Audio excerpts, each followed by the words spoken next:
വരദാനവാരി ഹൃദയാർന്ന പുരോഹിതനേ, മലിനതയേറ്റും പാപങ്ങൾ ശ്രദ്ധാപൂർവമകറ്റിടുവിൻ. നിത്യപുരോഹിതനീശോ എന്നും നിത്യവിളക്കായി നിൻ മുൻപിൽ നിറമനസോടെ സർവം നൽകു യാത്രയിലെന്നും തുണയാകും.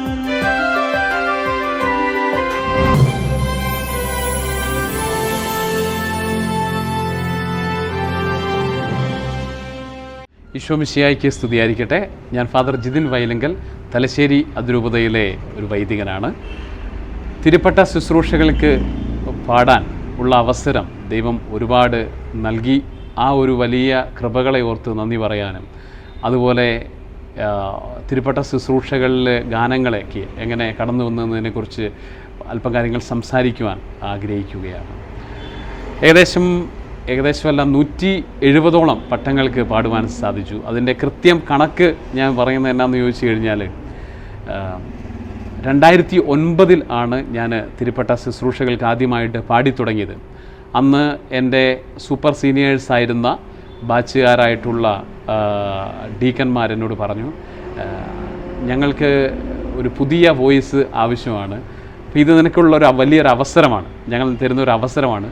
ഈ അവസരം നീ ഏറ്റവും നന്നായിട്ട് ചെയ്യുക, നന്നായിട്ട് നീ അതിനെക്കുറിച്ച് നന്നായിട്ട് നീ ചെയ്യുക, അപ്പോൾ നിനക്ക് ഒരുപാട് അവസരങ്ങൾ നിന്നെ തേടിയെത്തും. അങ്ങനെ 2009 തുടങ്ങിയതാണ് ഈ തിരുപ്പട്ട ശുശ്രൂഷകൾക്ക് പാടാൻ ഉള്ള അവസരം. സ്നേഹത്തിൻ ബലിവേദികയിൽ നിത്യപുരോഹിതന്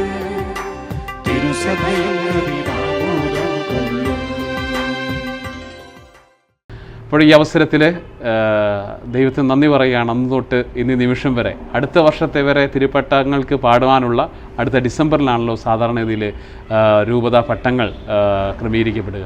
അപ്പോൾ പാടാനുള്ള ബുക്കിംഗ് ഇപ്പോഴേ തന്നെ നടന്നു കഴിഞ്ഞിരിക്കുകയാണ്. അപ്പോൾ 170ഓളം പട്ടങ്ങൾക്ക് കൃത്യമായിട്ട് പാടാൻ സാധിച്ചു എന്നത് വലിയൊരു ദൈവാനുഗ്രഹമാണ്. ഞാനത് എണ്ണാൻ തുടങ്ങിയത് എൻ്റെ കൂടെ ആരംഭ കാലഘട്ടങ്ങളിൽ 2010 പാടിയ നമ്മുടെ ലിസ സിസ്റ്റർ ഇങ്ങനെ എനിക്ക് തോന്നുന്നു കുറേയധികം പട്ടങ്ങൾക്ക്, ഒരു 500-ലധികമൊക്കെ പട്ടങ്ങൾക്ക് പാടിയിട്ടുണ്ടാവും. അപ്പോൾ സിസ്റ്റർ പറഞ്ഞു, ഇങ്ങനെ എത്ര പട്ടങ്ങൾക്ക് പാടുന്നത് ഇങ്ങനെ എണ്ണം എടുത്തു വെക്കണം, അതൊരു വലിയൊരു അഭിഷേകമാണ്, ദൈവം തരുന്ന നന്മകൾക്ക് നന്ദി പറയാനുള്ള ഒരു അവസരമാണെന്ന് സൂചിപ്പിക്കുകയുണ്ട്. അതിന് പ്രകാരമാണ് ഞാൻ ഇത്രയും ഈ എണ്ണങ്ങൾ കൃത്യമായിട്ട് അന്ന് തൊട്ട് കൃത്യമായിട്ട് കാത്തു സൂക്ഷിക്കാൻ, റെക്കോർഡ് ചെയ്യാൻ തുടങ്ങിയതെന്ന കാര്യം ഓർമ്മപ്പെടുത്തുകയാണ്. ആദിചൈതന്യമേ വരദാനവാരിധേ. 2009 7 പട്ടങ്ങൾ എനിക്ക് കിട്ടി. പക്ഷേ ദൗർഭാഗ്യവശാൽ ഒരു ഇമ്പ്രസീവായിട്ട് കൊണ്ടുവരുവാൻ, അല്ലെങ്കിൽ അടുത്ത വർഷങ്ങളിൽ ഏറ്റവും നന്നായിട്ട് പാടിയവൻ എന്നുള്ള ഒരു പേര് കിട്ടുവാൻ എനിക്ക് സാധിച്ചില്ല. കാരണം പല കാരണങ്ങൾ ഉണ്ടായിരുന്നു. അപ്പോൾ ആ സമയങ്ങളിൽ ഞാൻ 2010 ആയപ്പോഴത്തേനും എനിക്ക് തലശ്ശേരി അതിരൂപതയിൽ പട്ട ശുശ്രൂഷകൾക്ക് പാടാൻ അവസരം കിട്ടിയില്ല. പക്ഷേ ആ സമയങ്ങളിൽ എൻ്റെ കഴിവുകളെ അറിയാവുന്ന ഞാൻ വടവാതൂർ സെമിനാറിലാണ് പഠിച്ചത്. അവിടെയുള്ള സീനിയേഴ്സായിട്ടുള്ള മറ്റു രൂപതകളിലുള്ള ഈ പറഞ്ഞ അച്ഛന്മാർ, വൈദികാർത്ഥികൾ എനിക്ക് അവസരം നൽകി എന്നുള്ളതാണ്. അങ്ങനെ ഒരു 3 പട്ടങ്ങൾക്ക് പുറമെ ഈ അതിരൂപതയ്ക്ക് തലശ്ശേരി അതിരൂപതയ്ക്ക് പുറമെ പാടാനുള്ള അവസരം എനിക്ക് തോന്നുന്നത്, എനിക്ക് കിട്ടിയ അവസരങ്ങൾ പ്രത്യേകിച്ച് 7ഓളം രൂപതകളിൽ പാടാനുള്ള വലിയൊരു അവസരം ദൈവം തന്നു എന്നുള്ള, ഒരുപക്ഷെ മറ്റൊരാൾക്കും സാധിച്ചിട്ടില്ല എന്ന് ഞാൻ വളരെ ഒരു സ്വകാര്യ അഹങ്കാരമായിട്ട് തന്നെ പറയുകയാണ്. കാരണം മറ്റ് രൂപതകളിലും അതിരൂപതകളിലും പോയി പാടുക എന്ന് പറഞ്ഞു കഴിഞ്ഞാൽ അത് വലിയൊരു വെല്ലുവിളിയുള്ള കാര്യമാണ്. കാരണം അവിടെ ഓൾറെഡി നല്ല പാട്ടുകാരുണ്ട്, അവിടെ നന്നായിട്ട് കൊയർ ചെയ്യുന്നവരൊക്കെ ഉണ്ട്. പക്ഷേ നമ്മളെ സ്നേഹിക്കുന്ന, അതായത് ഈ ഞാൻ പറഞ്ഞു സെമിനാരി കാലഘട്ടങ്ങളിലുള്ള സൗഹൃദത്തിനപ്പുറത്തേക്ക് നമ്മുടെ കഴിവുകളെ മനസ്സിലാക്കിയ ഒരു കൂട്ടുകാർ ഉള്ളതുകൊണ്ട് എനിക്ക് അവസരങ്ങൾക്ക് യാതൊരു കുറവും ഉണ്ടായില്ല. കർത്താവേ നിൻ ശുശ്രൂഷകനിൽ നിൻ കൃപയെന്നും ചൊരിയണമേ. തിരുപ്പട്ട ശുശ്രൂഷകൾക്കുള്ള ഗാനങ്ങൾ എന്ന് പറയുന്നത് പ്രത്യേകം ചിട്ടപ്പെടുത്തിയതാണ്. ദൈവശാസ്ത്രത്തിൽ അടിയുറച്ച ഒരു പാട്ടുകളാണ്. പ്രത്യേകിച്ച് പൗരോഹിത്യത്തിൻ്റെ പ്രാധാന്യത്തെയും പൗരോഹിത്യത്തിൻ്റെ ധർമ്മത്തെയും പൗരോഹിത്യത്തിൻ്റെ ശുശ്രൂഷകളെയും സൂചിപ്പിക്കുന്ന ഗാനങ്ങളാണ്. വ്യത്യസ്തമായിട്ടുള്ള രീതികളാണ് ഓരോ രൂപത്തിലും അവലംബിക്കുന്നത്. നമ്മുടെ ഒരു ട്രഡീഷൻ അനുസരിച്ച് ഒരു ഒരു ഒരു ട്യൂണുണ്ട്. ആ ട്യൂണ് പഠിക്കാൻ എനിക്ക്, അതായത് ഞാൻ ഈ 2009 കയറുന്നതിന് മുമ്പേ എൻ്റെ സൂപ്പർ സീനിയറായിരുന്ന ഡീക്കൻ എന്നോട് പറഞ്ഞു, ഈ പാരമ്പര്യമായിട്ട് നമ്മൾ പാടുന്ന ആ ട്യൂണ്, ആ സംഗീത രീതിയെ നീ സ്വീകരിക്കണം, അതിനുവേണ്ടി പഠിക്കുക എന്ന് പറഞ്ഞു. അങ്ങനെ അത് ഇരുന്ന് പഠിച്ച് ആണ് ഇത് പാടിയത്. പഠിച്ചിട്ടാണ് ഞാൻ ഈ രംഗത്തേക്ക് വന്നത്. അതായത് നമ്മൾ ഈ ഗാന ശുശ്രൂഷ രംഗത്തേക്ക് കടന്നു വരുമ്പോൾ പിന്നീട് ഒരു തിരിഞ്ഞു നോട്ടം ഉണ്ടാകരുത് എന്നുള്ള ആ വലിയ പ്രചോദനത്താൽ തന്നെ, അല്ലെങ്കിൽ ആ ഒരു വലിയ ലക്ഷ്യത്താൽ തന്നെ. അപ്പം അതുകൊണ്ട് തിരുപ്പട്ട ശുശ്രൂഷകൾക്ക് വ്യത്യസ്തമായിട്ടുള്ള ഗാനങ്ങൾ ആണ്. എന്ന് വെച്ചാൽ വ്യത്യസ്തമായിട്ടുള്ള ഗാനങ്ങൾ എന്ന് പറയുമ്പോൾ അതിൻ്റെ ശുശ്രൂഷയുടെ പ്രാധാന്യത്തെ ഉൾക്കൊണ്ടുള്ള ഗാനങ്ങളാണ് ചിട്ടപ്പെടുത്തിയിരിക്കുന്നത്. അത് നമുക്ക് ഒരുപാട് പാട്ടുകളുണ്ട്. ആ ഒരുപാട് പാട്ടുകളെല്ലാം അർത്ഥസമ്പൂർണമാണ്.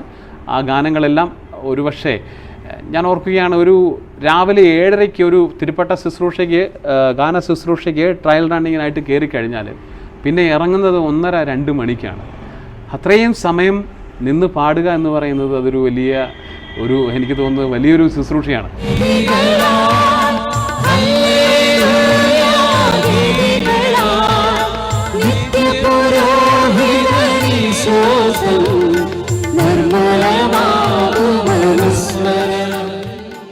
ആരംഭ കാലഘട്ടങ്ങളിൽ ഇതിനോട് ത്യാഗത്തോടെ തന്നെയായിരുന്നു ഞാൻ കാരണം ഈ ശുശ്രൂഷകൾ വിജയിക്കുന്നതിനായിട്ട് തന്നെ ഒരുപാട് ത്യാഗം ഞാൻ എടുത്തിരുന്നു.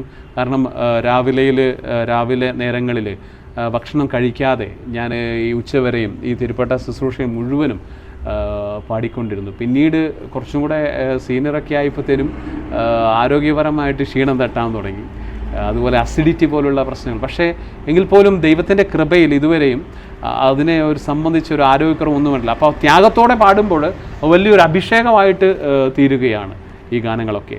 ഇത്രയും സമയം പാടുമ്പോൾ നമ്മുടെ തൊണ്ടയ്ക്കൊക്കെ ഭയങ്കര പ്രശ്നങ്ങളുണ്ടാവും, അല്ലെങ്കിൽ ഇത്രയും മണിക്കൂറുകൾ നമ്മൾ പാടുമ്പോഴുള്ള അതിൻ്റെ ഒരു പ്രശ്നങ്ങൾ നമ്മളെ അലട്ടും. ദൈവമേ, ഇത് എന്തെങ്കിലും തൊണ്ടയ്ക്കോ അല്ലെങ്കിൽ സ്വരത്തിനോ എന്തെങ്കിലും പ്രശ്നം ഉണ്ടായാൽ പോലും കേൾക്കുന്നവരിൽ അതൊരു വലിയ കൃപയാക്കി മാറ്റണമേ, അത് തോന്നരുത് എന്ന് ശരിക്കും പ്രാർത്ഥിച്ചിട്ടാണ് എപ്പോഴും കയറുന്നത്.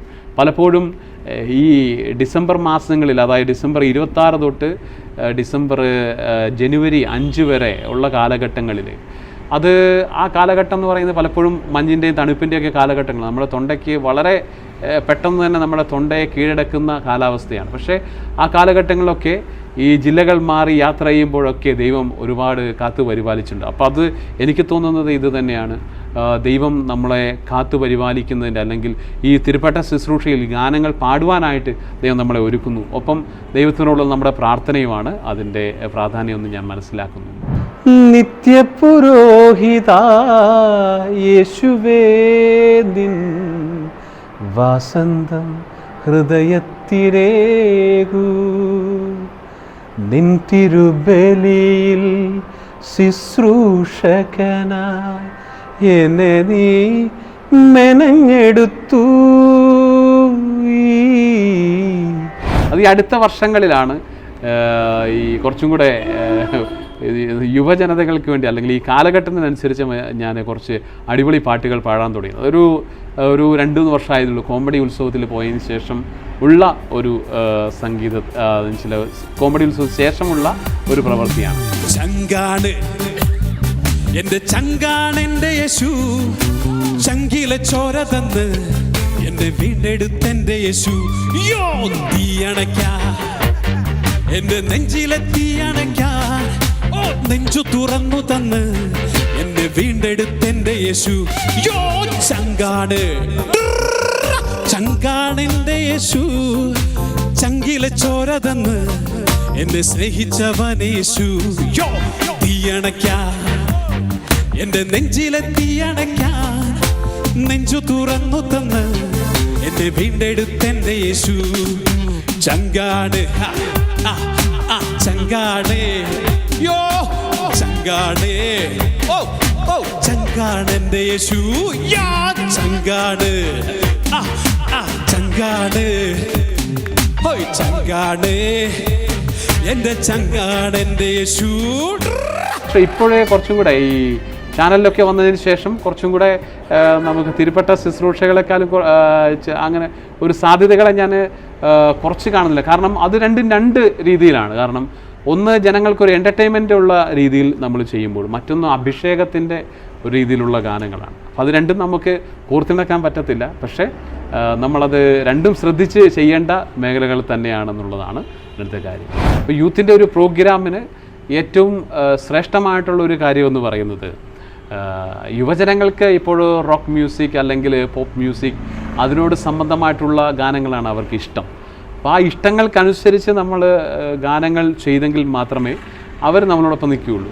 എന്നാൽ നമ്മളുടെ വയോജനങ്ങൾക്കും അതുപോലെ മധ്യവയസ്കർക്കൊക്കെ കുറച്ചും കൂടെ ശാന്തമായിട്ടും അതുപോലെ തന്നെ മെലേഡിയസ് സോങ്ങുകളാണ് അവർക്ക് കൂടുതൽ താല്പര്യം. കാരണം എന്ന് വെച്ചാൽ അവരുടെ മനസ്സ് ശാന്തതയെ ഇഷ്ടപ്പെടുന്നു, അല്ലെങ്കിൽ ടെൻഷൻസ് ഇല്ല. യുവജനങ്ങൾ കുറച്ചും കൂടെ അടിപൊളിയായിട്ടുള്ള കാര്യങ്ങൾ. അപ്പം ആ തരത്തിൽ ഒരു ഗായകൻ അങ്ങനെ ആയിട്ട് തീരണം എന്നുള്ളതാണ്, ആ തരത്തിലുള്ള ശുശ്രൂഷകളാണ് ഒരു ഗായകൻ ചെയ്യേണ്ടത് എന്നുള്ളതാണ് അതിനകത്ത് ഏറ്റവും അതിപ്രധാനമായിട്ടുള്ള കാര്യം. അപ്പോൾ അതുകൊണ്ട് ഇതിന് വളരെ ഉൾക്കൊള്ളാൻ നമുക്ക് വളരെ ഇപ്പോൾ ക്യാമ്പുകൾക്ക് ഞാൻ പഠിക്കുന്ന ബ്രദറായിരിക്കുന്ന കാലഘട്ടങ്ങളിൽ നമ്മുടെ ക്യാമ്പുകളിൽ ഒരുപാട് സഹായിച്ചിട്ടുണ്ട്. അപ്പോൾ ആ ക്യാമ്പുകൾക്കൊക്കെ കുട്ടികൾക്ക് തുള്ളിച്ചാടാനും അതുപോലെ ആടിക്കളിക്കാനും ഒക്കെ, അപ്പോൾ ആ ഫോർമേഷൻ കാലഘട്ടങ്ങളിൽ തന്നെ ഈ ശുശ്രൂഷകൾ, ഈ ഗാന ശുശ്രൂഷകളെ എങ്ങനെ ഓരോ സമൂഹത്തിന് കൊടുക്കണം എന്നുള്ള വലിയൊരു കൃപ ദർശനം ദൈവം നൽകുകയുണ്ട്. മൺകുടത്തിൽ തന്ന നിധി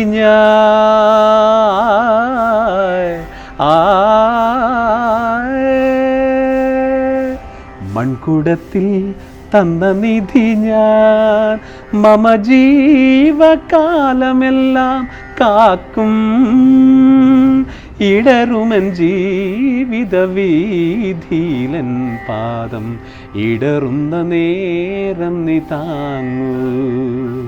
പലരും ചോദിക്കാറുണ്ട്, മാതാപിതാക്കൾ വഴിയാണോ ഈ ഗാനങ്ങൾ ഒക്കെ ഈ കഴിവുകൾ? അവർക്ക് അന്നത്തെ കാലം ചെറുതായിട്ടൊക്കെ പാടും, പക്ഷേ അവർക്കൊന്നും അവസരങ്ങൾ വളരെ കുറവായിരുന്നല്ലോ. എന്നെ സംബന്ധിച്ചിടത്തോളം ചെറുപ്പ കാലഘട്ടം തൊട്ടേ ഈ പാട്ടുകൾ കേൾക്കാനും അതുപോലെ പാട്ടുകളോടുള്ള സ്നേഹം, പാട്ടൊന്നും പഠിച്ചിട്ടില്ല, പക്ഷേ ഈ ഗാനങ്ങളെല്ലാം സ്വാംശീകരിക്കാനുള്ളൊരു ഹൃദയം, ഒരു അറിവ് ദൈവം തന്നു എന്നുള്ളതാണ്.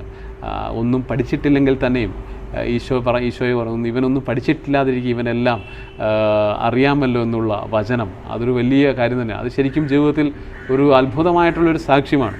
ഒന്നും പഠിച്ചിട്ടില്ലെങ്കിൽ പോലും ദൈവത്തിൻ്റെ കൃപയുണ്ടെങ്കിൽ നമുക്കെല്ലാം സാധ്യമാണ് എന്നുള്ളത് തീർച്ചയായിട്ടുള്ള ഒരു കാര്യമാണ്. അപ്പോൾ അതുകൊണ്ട് ഒരു പക്ഷേ ഇത്രയും അവസരങ്ങൾ സഭയിലും സഭാത്മക ശുശ്രൂഷകളിലും പങ്കുചേരുന്നത് കൊണ്ടാണ് നമുക്ക് ഇത്ര അവസരങ്ങൾ കിട്ടിയതെന്നുള്ളതാണ്. അതിൽ ഏറ്റവും സന്തോഷം നൽകുന്നത് വൈദികർക്ക് വേണ്ടിയുള്ള തൃശ്ശൂർ കലാസദൻ ഒരുക്കിയ മത്സരത്തിൽ ഈ കേരളത്തിൽ നിന്നുള്ള വിവിധ സഭകളിൽ, അതായത് സീറോ മലബാർ സഭ മാത്രം വിവിധ സഭകളിൽ നിന്ന് ഉള്ള വൈദികർ പങ്കെടുത്ത മത്സരത്തിൽ അതിൽ ഒന്നാം സ്ഥാനം കിട്ടിയത് വലിയൊരു നേട്ടമായിട്ട് ഞാൻ കാണും, ദൈവാനുഗ്രഹമായിട്ട് കാണുകയാണ്. ദൈവം നൽകിയതെല്ലാം സമ്മാനങ്ങളായിട്ട് അല്ലെങ്കിൽ ദൈവം തന്നതല്ലാതൊന്നും ഇല്ല എൻ്റെ ജീവിതത്തിൽ, അത് കറക്റ്റായിട്ടുള്ളൊരു കാര്യമാണ്. അപ്പം അങ്ങനെ എല്ലാം ദൈവത്തിൻ്റെ ദാനമാണെന്നുള്ളതാണ് ഏറ്റവും സന്തോഷകരമായ ഒരു കാര്യം.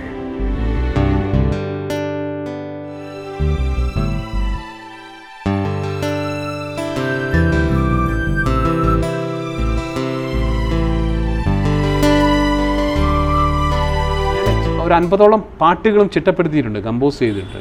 അപ്പോൾ ആ കമ്പോസ് ചെയ്ത പാട്ടുകളിൽ 2-3 മരണത്തിന് അല്ലെങ്കിൽ മരിച്ചുപോയവർക്ക് വേണ്ടി ചെയ്തതാണ്. ഒന്ന് വൈദികർക്ക് വേണ്ടി ചെയ്തു തന്നെയാണ്, പോവുകയാണോ എൻ പ്രിയ വൈദിക. അത് ശരിക്കും പാടുമ്പോൾ എൻ്റെ മരണത്തെ തന്നെയാണ് ഞാനതിനെ മുൻപിൽ കണ്ടത്. പോവുകയാണോ എൻ പ്രിയ വൈദിക, നിങ്ങൾ തൻ ജീവിത ബലി പൂർത്തിയാക്കി. പോവുകയാണോ എൻ പ്രിയ വൈദിക, നിങ്ങൾ തൻ ജീവിത ബലി പൂർത്തിയാക്കി. ഈ ലോക ജീവിതം ധന്യമാക്കി നാഥന്റെ ചാരേ